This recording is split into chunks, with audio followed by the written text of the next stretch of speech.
He who loves knows it. He who loves not knows it not. No video will ever be able to fully convey why someone loves something. It's a complex emotion felt uniquely by each person, and there is no other Dragon Ball game that has the reputation of being as beloved as Sparking Meteor, or as most of us know it as, Dragon Ball Z Budokai Tenkaichi 3.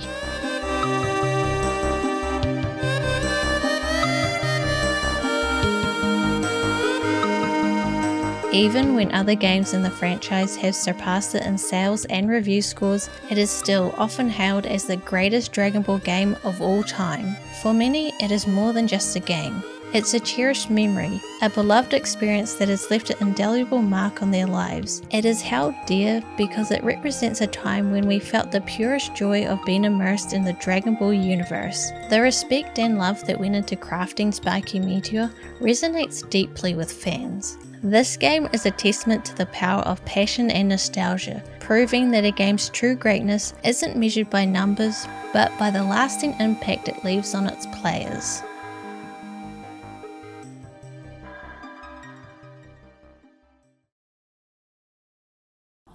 All that power of love stuff seemed kinda silly, but I'm starting to respect what it can actually do. So I hate to say it, for me there's a better path to power. It's not love. It's fury!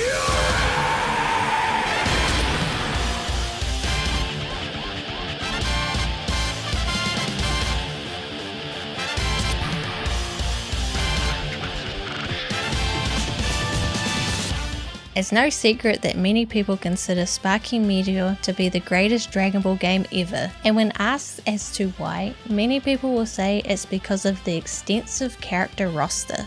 It seems like the developers saw Pokemon and said, let's do that, but with Dragon Ball characters. Sparking Meteor has over 160 fighters to choose from, with almost all aspects of the Dragon Ball franchise represented. At least that was the case in 2007. With so many characters, it would be easy for the game to fall into the trap of having quantity over quality.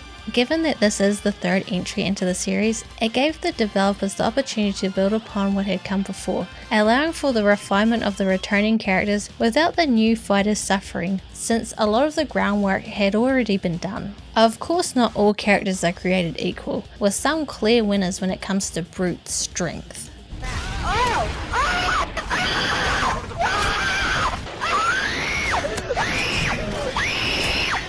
But all characters are well realised and none of them feel unfinished, and the game makes good use of them all, whether they be incorporated into the story mode or the various other game modes. If you're doing a thorough playthrough, you'll encounter all of these fighters at some point. The vast majority of the roster consists of Dragon Ball Z characters, which makes sense as it is a Dragon Ball Z game. A lot of them are returning characters from the previous titles, but there are a few new faces. Sparking Meteor is where they really embrace showcasing the characters from different eras, where we have early Goku, mid Goku and end Goku.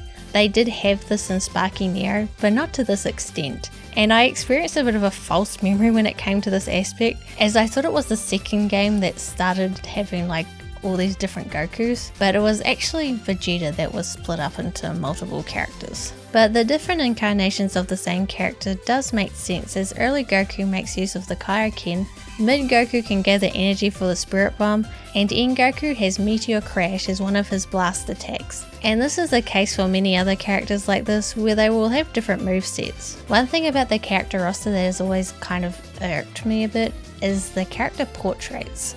What is up with mid Goku? He's looking off to the side at something and also looks really off-model, almost like a bootleg Goku. Early Piccolo looks fine, but then end Piccolo looks like he's suffering from some sort of roid rage. There are a few just really off-looking portraits. This may seem a bit nitpicky, because it is, but I find it kind of strange as so many other aspects of the game's presentation looks really good.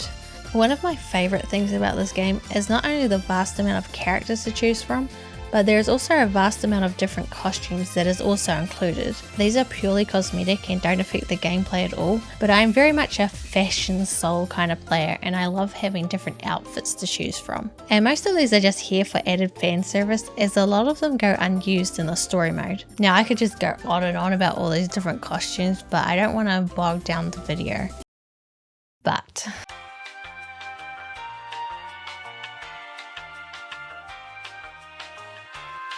Sparking Meteor also includes quite a few Dragon Ball characters, which was a nice change of pace at the time, as the Budokai games couldn't decide whether or not they were worth including, with them adding in Kid Goku in Budokai 3 only to take him out for Infinite World but having him in the loading screens. Like, what the hell, make up your bloody mind? It will come as no surprise that the Dragon Ball characters are some of the weaker fighters on the roster, which canonically makes sense, but it's not just their lack of might that has them quite low on any tier list. It is also because most of the Dragon Ball characters are unable to fly by default. Now this sounds much worse than it actually is, as the characters are able to leap up into the air and dash around, but once they stop moving, they will start to gradually descend back down to the ground. So technically they are not flying, so it's not as debilitating as it first sounds. But even with that said, mobility is a very important aspect of the Sparking series, and this lack of flight can start to weigh a character down when facing off against tougher and tougher opponents. There is a way to circumvent this inconvenience though, and that is through once again the reintroduction of Evolution Z. The leveling system of the second game has been dropped entirely, which is a bit of a shame because I really like that system, but considering how the story mode works in this game, it makes sense as to why they removed it. But I'll talk more about that later on in the video.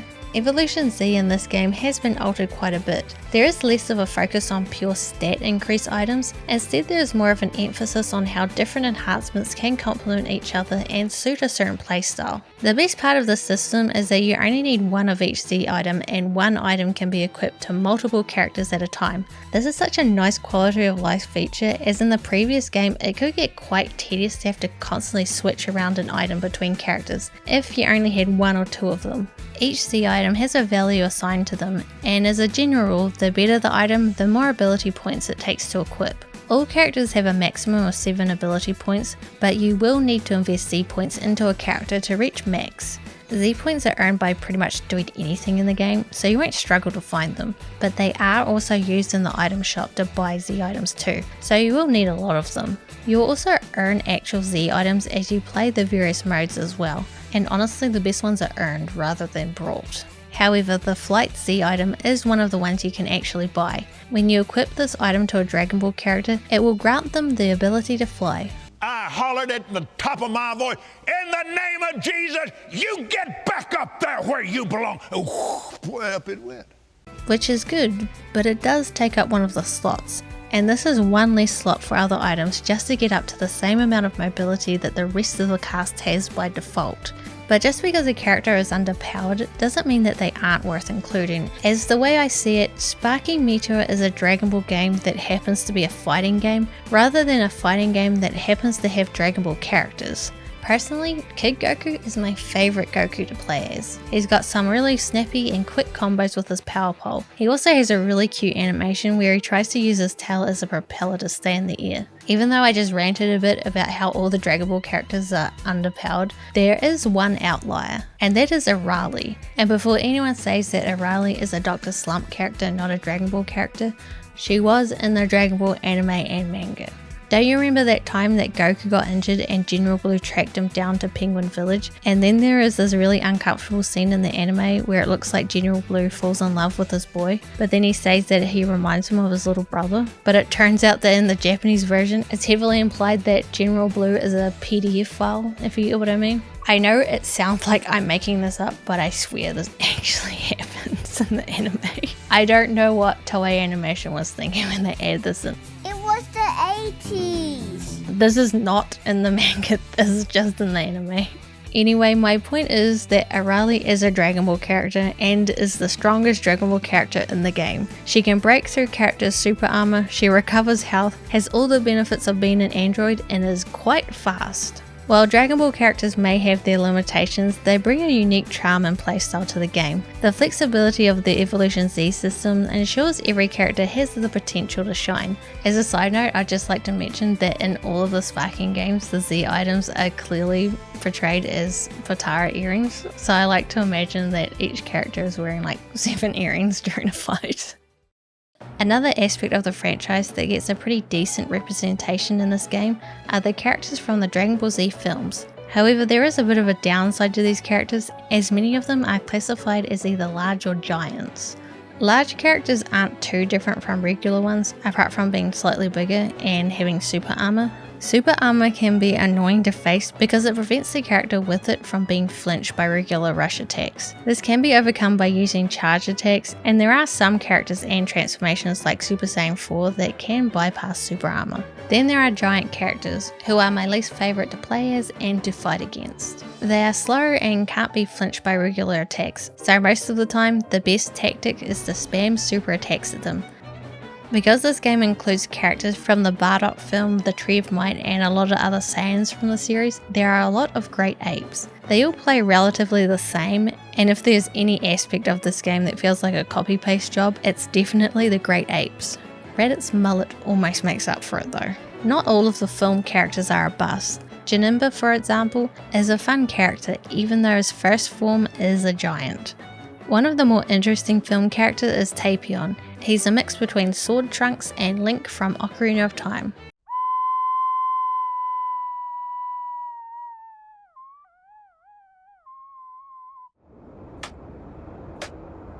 This almost seems like a reference, but since Wrath of the Dragon came out 2 years before Ocarina of Time, I think it's just a fortunate coincidence. And of course there is legendary Super Saiyan Broly, who is just plain overpowered.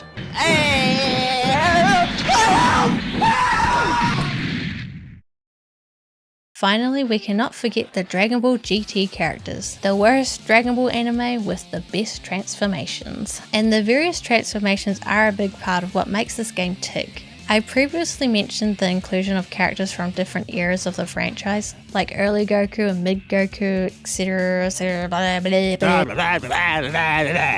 Personally, my favourite transformation in the series is Super Saiyan 2. However, since Goku did not achieve this form until after the Cell Saga, mid Goku cannot transform into it. If we progress further along the timeline, we encounter Super Saiyan 4, which not even N Goku can access. Instead, this transformation is exclusive to GT Goku. This helps to add further distinction to the characters, and Goku isn't the only one like this. Sword Trunks can only turn Super Saiyan, whereas Trunks can turn Super Saiyan and Grade 3 Super Saiyan. This is not to be confused with Kid Trunks, who can only turn Super Saiyan, except not really, because he also has access to Goten's fusion, the same fusion that Goten can perform, which will be slightly different depending on what Z items you have equipped. Speaking of fusions, N Goku and Vegeta can fuse into base form Vegito or Super Saiyan Gogeta, but they are not able to fuse into Super Saiyan 4 Gogeta, nor is Super Saiyan Gogeta able to transform into Super Saiyan 4 Gogeta. To get Super Saiyan 4 Gogeta, you need either GT Goku or Super Saiyan 4 Vegeta, who is his own separate character slot. Did you get that?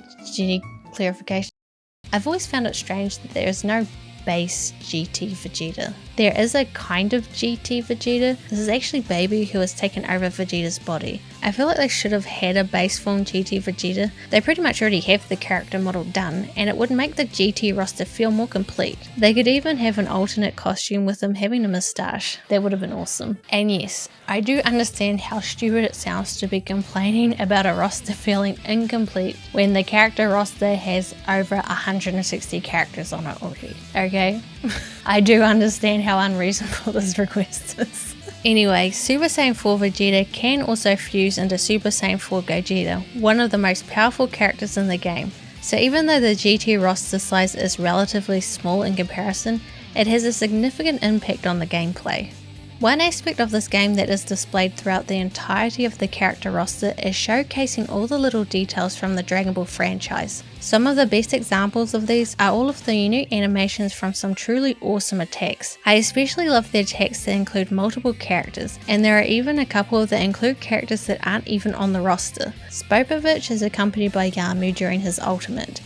I win!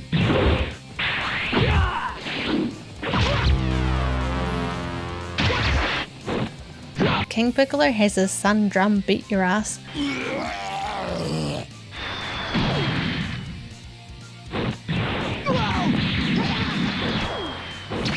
And then there is this guy who helps out Babidi. What's his name? Pew Pew? That can't be right. Plus a ton of other attacks that are seen in the show and manga. Now to some these may seem like small insignificant features, but sometimes the smallest things take up the most room in your heart. And I really do believe that all these little details when added up contribute a lot as to why this game is so beloved.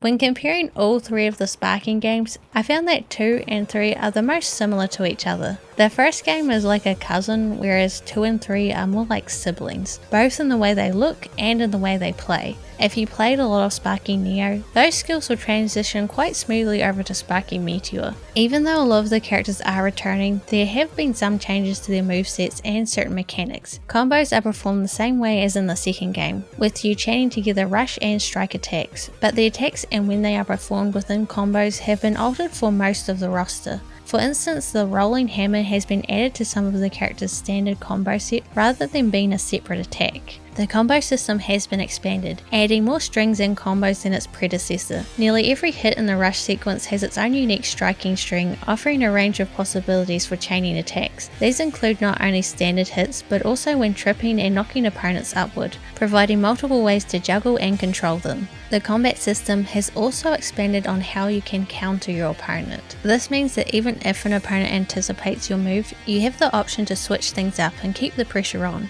For example, a basic rush combo can seamlessly transition into a trip combo, catching an opponent off guard and opening them up for further attacks. Alternatively, you can send an opponent airborne, setting them up for a vanishing move or powerful super attack. Or if you are on the defensive, you can perform a Z counter. There's also the Sonic Sway, a new move that is a counter to being bombarded by rush attacks. It will have your character dodge all of the oncoming rush attacks as well as draining the opponent's ki.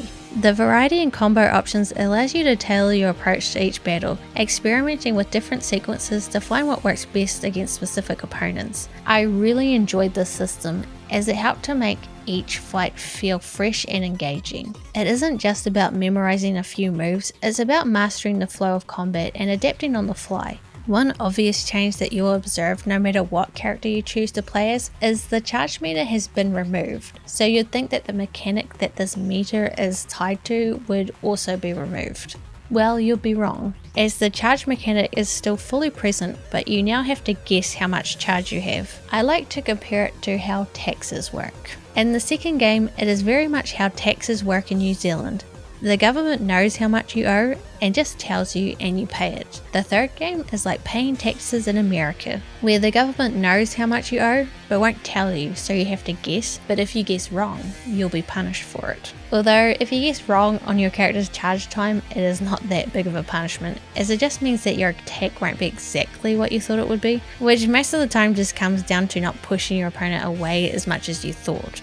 There are sound cues that will help with knowing how much the imaginary meter is charged, but most of it will come down to practice, as all characters have slightly different charge times. I don't really understand why they got rid of the meter. In all honesty, I didn't pay that much attention to it when first getting into the games, so it wasn't like it was intrusive or anything. Personally, I think at the very least there could have been an option to toggle it on or off. And speaking of removed HUD elements, you have probably noticed that the radar has gone missing, which seems strange given the amount of detail the previous games had when it came to how said radar works for the different character types. But then you realise that the whole searching and looking for the opponent has pretty much been removed in this game. At the start of a match, you will always be automatically locked onto your opponent, and there is no button or anything that will allow you to disengage the lock-on. Now you are able to lose lock-on by using certain moves like Solar Flare, but the game really does want you to stay locked on as much as possible. If you do manage to escape the lock-on, the AI in this game is really bad at tracking you down again. Even when playing on the hardest difficulty, it is really easy to abuse using your ultimates when the AI is not locked on. Also, without the radar, there is no longer an indicator of when you are in someone's personal space, as when in someone's personal space, you'll start stepping and grabbing. This is another feature in the previous games that I didn't really pay attention to either, because after playing for a bit, you just know. It's a lot easier to intuit than the charge mechanic. Gonna be honest, I don't really miss the radar at all. These aren't the only changes to the gameplay, but they are the more major ones. For the more skilled players out there, you'll probably notice that cancels are no longer possible in this game. Personally, I've never been good enough at these types of games to use these more advanced techniques, but for those who like to delve deep into the game's mechanics, this might be a significant drawback. The story mode in Sparking Meteor, called Dragon History, takes you from the Saiyan saga through the Buu saga, including the GT saga and Dragon Ball saga. Additionally, it introduces the Special Saga, featuring battles from the Dragon Ball Z films. Unlike the linear progression of the other sagas, the Special Saga requires you to unlock fights by progressing through the other sagas. Once you have completed all the fights in each saga, the What If saga will then become available, and these are some of the best fights in the story mode. I especially love the Galaxy battle. It is the same revolt against Frieza, and it is such an epic fight, and is quite a marathon too. Some of the fights in Dragon History are quite lengthy and have multiple phases.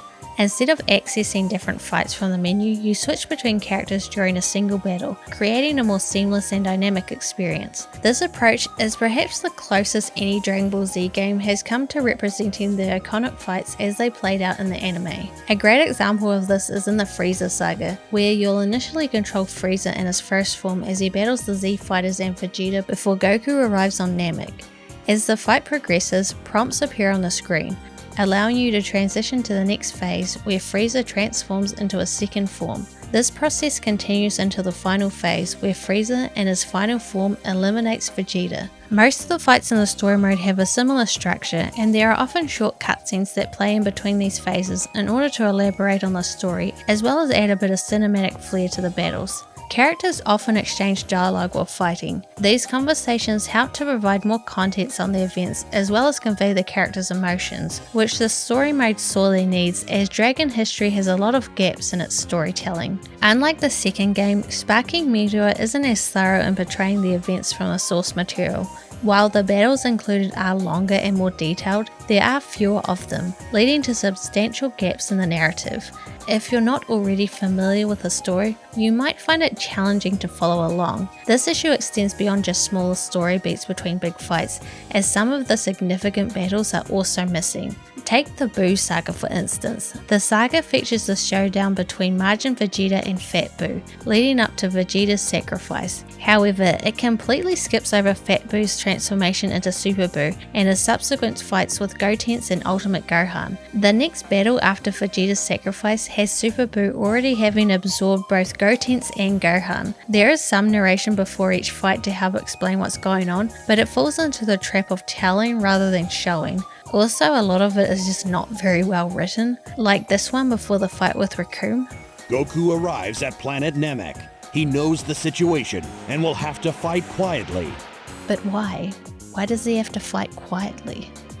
Despite these narrative shortcomings, the dialogue exchanges during battles does attempt to bridge these gaps, adding emotional depth and context that the story mode otherwise lacks. For example, during Vegeta's sacrifice, his internal struggle and resolution are conveyed through his interactions and final moments. These snippets of dialogue do a lot to enhance the understanding of the character's motivations and feelings during key moments. However, these efforts can only do so much to cover up the missing parts of the story. Without the inclusion of certain pivotal fights and scenes, the story mode sometimes feels very disjointed. Fans of the series who are well versed in the plot will likely fill in the gaps themselves, but newcomers or casual fans might find the storytelling lacking.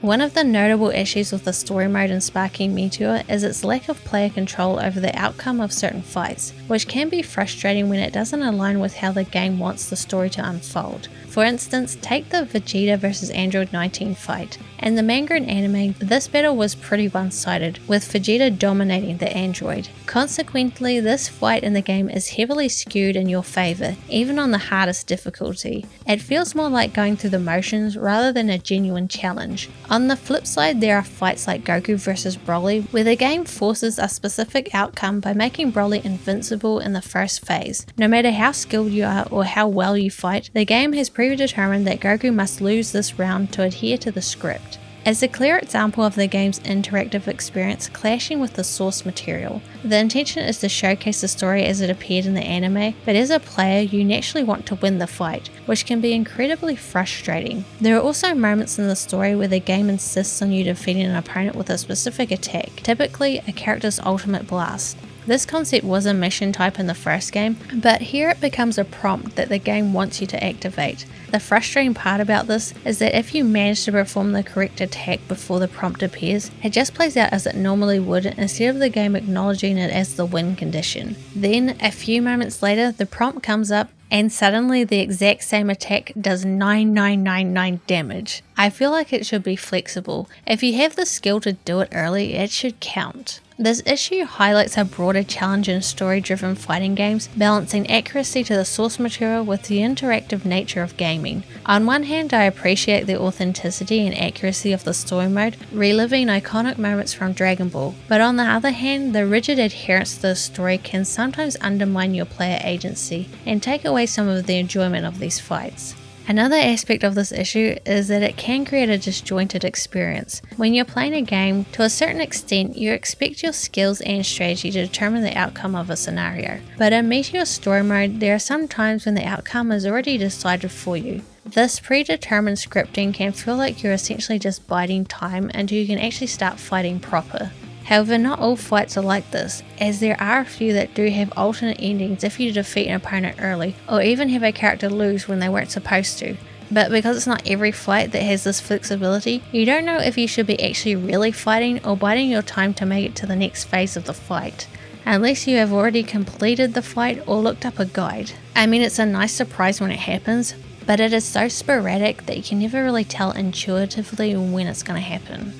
I really do think that the first Sparking game did a better job at conveying what the game is expecting from a player in any given fight. However, that game could be more clear on that front because each phase of the larger battle were divided into different missions, but Sparking Meteor has made them into one large mission, and it would be a lot more awkward for the game to just flash up on the screen partway through that this phase of the battle is a survival round or whatever. Honestly, I can't even really think of a way they could make this more seamless. It's just an unfortunate consequence of having such elaborate fights. And a lot of the time, if you know the story beforehand, you can kind of guess when it is that the game expects you to win. But again, with the alternate endings, it can muddy the waters a bit, which is unfortunate because I think the alternate endings are a fantastic inclusion. But you end up with moments when you're like, why am I doing so badly when just before I was kicking ass? When in reality, it's not your skill that has gone down, it's just that AI has been given an unfair advantage because the script says they should win. Aside from the few alternative endings, there isn't much replay value in Dragon history. I really wish the developers had allowed the use of Z items within the story mode. The second game did a much better job of interweaving Evolution Z into the different modes, creating a better sense of progression. Unfortunately, Dragon history feels a bit disconnected from the rest of the game, and I think they could have fixed this by allowing players to replay the story mode with items. They could have even upped the challenge to account for these items, making each replay feel fresh. But as it stands, there isn't much reason to return after your first playthrough. Despite these issues, the game's commitment to faithfully recreating these iconic battles is commendable, even if it sometimes comes at the cost of player agency. Also, the story mode serves as an excellent introduction to the game's mechanics and characters. For new players, it provides a structured way to learn the ropes and get familiar with the diverse roster of characters. In my other videos covering the Sparking series, I didn't really talk much about the extra game modes that the games offered, and just focused on the story modes for the respective games. This is mostly because I didn't really care much about the other game modes in those games. But this is definitely not the case for Sparking Meteor, as there are a couple that I absolutely love, and one of them that I think I actually might enjoy more than the story mode. But before we go over the modes I love, let's go over the one that I hate, because it actually does affect the good stuff. And that is Sim Dragon. This mode is a slog to play through. It's a sort of RPG roguelike adventure where you have 10 days to either train, explore or rest. At the end of the 10 days, you face off against an opponent with all the health you have remaining, and any items or stat buffs that you have gained. This sounds kinda interesting when you lay out the mechanics like that, but when you actually go to play it, it becomes really tedious really quickly. It has a bit of a resource management type mechanic with your health and turns, but there is a lot of RNG that can screw you over really easily. There are some mini games that you can run into while exploring, but they are basically all bad. Even if you don't really like this mode, you are kind of forced to play it because finding Bomber in this mode is how you unlock more missions for Mission 100, one of the best modes in the game. Mission 100 has 100 preset fights with their own theming, like fighting against all the girls, which I think there's like 4 of them or 5 or something. There are also some restrictions on who you can fight with as well, like defeat this team with 1 fighter, or you will have to construct a team using the destruction points system. Essentially, destruction points is a tier list where stronger characters cost more destruction points. Given you have a limited amount of destruction points to build your team in this mode, you can choose to assemble a team with more but weaker fighters or fewer with stronger fighters, but the points distribution can be a bit questionable as some of the better characters have lower destruction points than those who are worse. But this is just my opinion, and everyone has characters who they are better at playing at than others. This mode is a lot of fun, and the challenge ramps up as you progress through the missions. You'll need to complete at least 30 missions to unlock the survival mode, which I find to be a bit meh, and it's not because this mode is bad in this game. It's just that I don't really like this mode type in any game. In survival mode, you face themed survival battles that get harder after every 10 fights. Each victory replenishes one of your health bars. The battles are non-stop, with a new enemy appearing immediately after you defeat the previous one. I don't hate these battles, but they do drag on a bit too long in my opinion, plus most of the fights are super easy, with the intention of allowing players to build up some more health for the harder fights, but I just don't find them to be very engaging, and they take up the majority of this mode. Also, the rewards for winning this mode are pretty pathetic. It took me 40 minutes to beat this, and this is all I get? The best mode for earning Z points is definitely Dragon World Tour, which is just the World Tournament mode, but it has a really weird and unnecessary gimmick to it. You know how in some games how there's a mechanic that you don't really like, but you kind of understand why the developers wanted to include it? Well, this is not one of those, because I have no idea why they included this time mechanic for the tournaments. Instead of just unlocking the various tournament types as you go, they only become available to play at certain times. Whenever you enter Dragon World Tour, there is a 24-hour clock that will display the time, and this is not real time, but the game's made up time. Whenever you re-enter this mode, the time will move forward an hour, and if it's the right time, a different tournament will open. Again, I genuinely do not understand why it is like this. Maybe it's to encourage players to try out the different tournaments, but if there is a specific one that you want to play, you just end up exiting and re-entering the mode until the one you want unlocks. On top of this time mechanic, the difficulty of each tournament is randomized as well. I don't really mind this part, but I still think it would be better if you could just choose. In free mode you can, but you don't get any rewards or anything, and is more for those who want to play with other players. Aside from this issue, I actually really enjoy the tournament mode in this game. There is an even 5 tournaments. An even 5? Math, what is that? There are 5 different tournaments that you can kind of not choose from. The first one being the World Tournament, which I guess you could class as the vanilla tournament. All of the fights take place on the World Martial Arts stage, so you can either win by completely depleting your opponent's health or by ring out. I have never been much of a fan of the ring out tournaments because the chance of being hit off the stage stresses me out, but if you're good at positioning and aiming your throws and strikes, you can end fights fairly quickly, or be like me and completely mess it up by running off by myself. The big world tournament can take place on any stage and is more of just a standard battle mode, but in a tournament setting, with the gimmick of the final round always being against Hercule. Since Hercule is so weak, you are pretty much guaranteed to win, and the semi-finals is more of the final boss. The Cell Games is a survival tournament, so your health does not fully replenish between rounds. Because all of the fights take place on the Cell game stage, there are no ring outs and the final match is always against Cell. And unlike Hercule, he is actually one of the more powerful characters, so this is one of the harder tournaments on the highest difficulty. The other world tournament is very similar to the big world tournament, with the major difference of the final not always being against Hercule, and I think there is more of the roster that you can face off against. I think. I didn't really play this tournament much because I spent most of my time in the Yamcha tournament. My favourite game mode is Sparking Meteor. The premise is very simple. It is a tournament, but the character and the item loadout is randomized. It must be the Binding of Isaac player in me, where I just love a bit of randomness.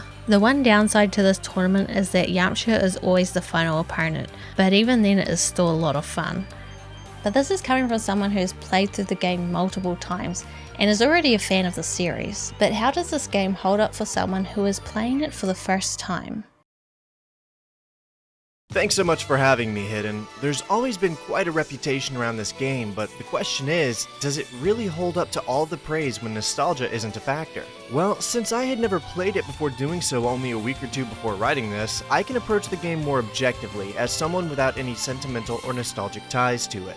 Yet, despite being a huge DBZ fan for pretty much my whole life, I somehow totally missed out on both the second and third entries of the Budokai Tenkaichi / Sparking series. I ended up picking up Raging Blast and carrying on from there since I had jumped to the 360 at the time, so I was more than a little hyped to jump into Tenkaichi 3 for the first time after hearing about it being the best DBZ game for well over a decade now. The story mode is arguably the best of the series, featuring a stronger focus on the impact and quality of individual battles over the quantity of them like in previous entries, namely in Tenkaichi 2. This comes at the cost of player agency, since battles end up walking you through a lot of the events to replicate the battles from the anime more closely, which ends up removing the player's desire to replicate those events on their own. Sure, you can choose not to press the button, but you end up with a big button prompt on screen the whole time, and it's a little bit of an eyesore. The Dragon Tournament mode is also great, except for the whole time mechanic, which is annoying, but once you're actually in the battles, they play better than most other DBZ games I've seen. Each blow is satisfying, each super attack feels devastating and powerful, it's just great. The Ultimate Battle Mode is easily one of the most unique and experimental of the available DBZ games out there, and although it has its shortfalls like repetitive minigame mechanics and the like, I think overall it's still a lot of fun to dive into. Of course, one of the things this game is most known for is its enormous character roster. Let's be honest, this game is more like playing with your favorite Dragon Ball action figures in a digital space where you can see all of the incredible visuals happening than it is any kind of tight-knit competitive fighting game. And I think that's one of the biggest reasons this game is so fondly remembered, because it's got one of the largest selections of both maps and characters that I've ever seen. And when you're wanting to jump into a battle with some friends, play out some fun fan scenarios, or just enjoy the randomized aspect of the World Tournament mode, this is probably one of the single best games you could feasibly pick up to do so. I've played a lot of Dragon Ball games in my life, but even having missed out on this one, it's so easy for me to see why it's as renowned as it is. Even without any nostalgia about it, I have to agree that it is one of, if not the best game to pick for playing some DBZ. It's kinda like the ultimate Dragon Ball simulator. So now after playing it for myself, I can say that it's absolutely no wonder at all why so many consider this to be the very best Dragon Ball game out there.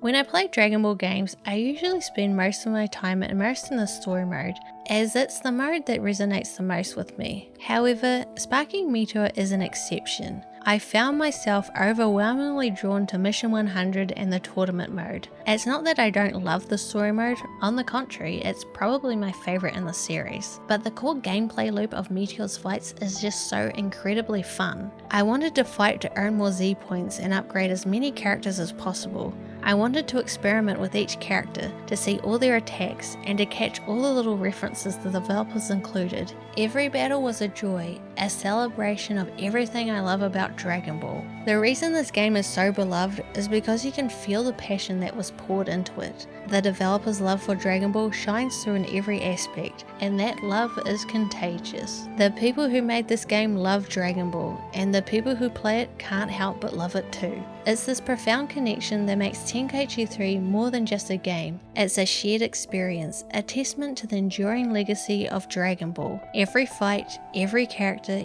every meticulously crafted detail reflects a deep respect for the source material and the fans. And that's why even after countless battles, I keep coming back, because this game is a labour of love.